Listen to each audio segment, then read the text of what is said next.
الحمد للہ والصلاة علی رسول اللہ اما بعد۔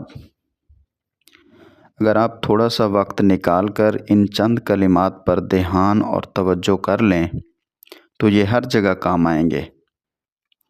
قال رسول اللہ صلی اللہ علیہ وسلم انما الاعمال بالنیات، یہ بخاری شریف کی حدیث ہے۔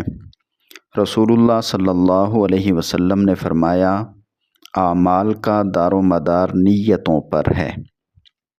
صحیح بخاری میں اس حدیث کا موجود ہونا اس کی اہمیت کو واضح کرتا ہے۔ تو اب آپ دیکھیں کہ نیت کی تعریف یا نیت کا مقام، تو وہ یہ ہے کہ نیت اور ارادہ، اس کا اصل تعلق دل کی کیفیت سے ہوتا ہے۔ یعنی نیت سے مراد دل کا ارادہ ہے، دل کی چاہت ہے۔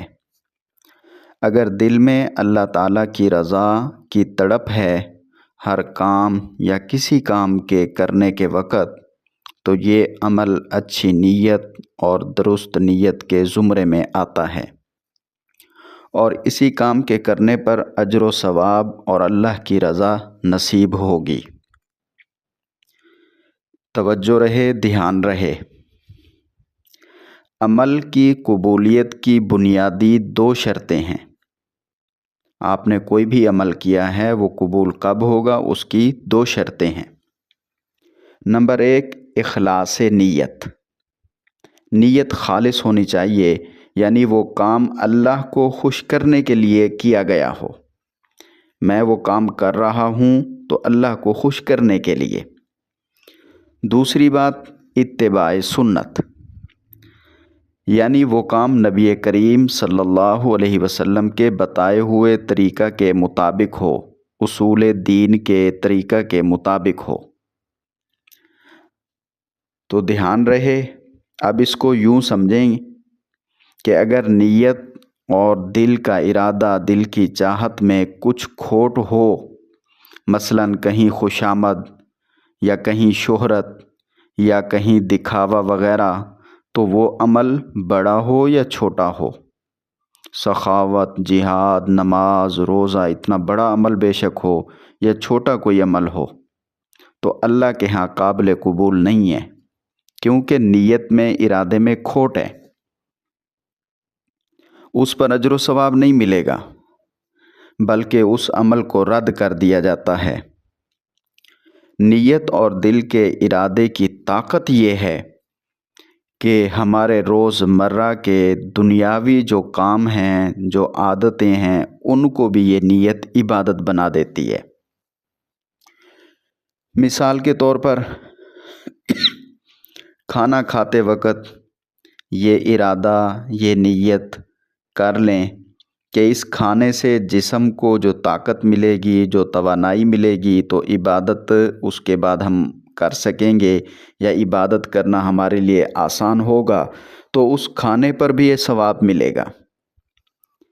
ایسے ہی روزی کماتے وقت یہ نیت ہو، کماتا تو ہر کوئی ہے نا، لیکن کماتے وقت یہ نیت ہو کہ اس رزق حلال کمانے سے بچوں کی اچھی پرورش ہوگی اور پھر وہ اچھے مسلمان بن سکیں گے، تو یہ عادت جو ہے، یہ روز کی روٹین جو ہے، یہ عادت سے بدل کر عبادت بن جائے گی۔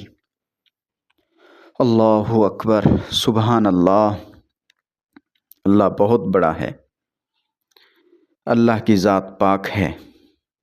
دیکھیے، اگر کسی نیک کام کا ارادہ اور نیت کر لی، مکمل طور پہ ٹھان لیا کہ یہ کام ہم نے کرنا ہے، مگر کسی مجبوری کے تحت وہ کام نہیں کر پائے، تو بھی اللہ تعالیٰ اپنے فضل سے انہیں پورا ثواب عطا فرما دیتے ہیں۔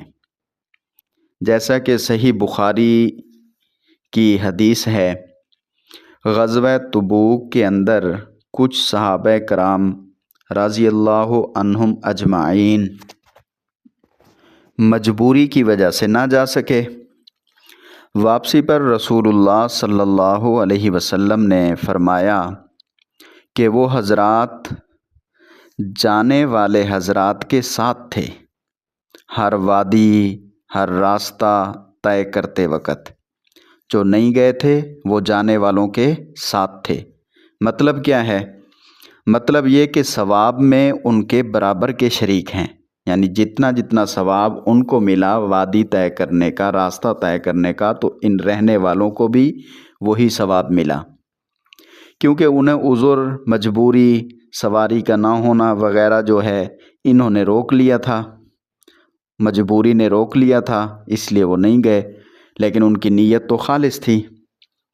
اسی طرح بخاری کی ایک اور حدیث کا مفہوم ہے کہ اگر کوئی آدمی روزانہ کوئی نیک عمل کرتا ہے، اس کی عادت ہے، مگر بیماری کی وجہ سے یا سفر کی وجہ سے کسی دن نہ کر سکا، تو اسے بھی اللہ تعالیٰ پورا ثواب دے گا۔ جس دن نہیں کیا اس دن کا بھی ثواب دیں گے کہ اس دن سمجھیں اس نے وہ کام کر لیا۔ اللہ اکبر۔ یہ بات جو ابھی آپ کے سامنے کی ہے یہ تو اس لیے ہے کہ جب اس نے مکمل ٹھان لیا کہ یہ نیک عمل میں نے کرنا ہے، لیکن کسی مجبوری کی وجہ سے نہ کر سکا۔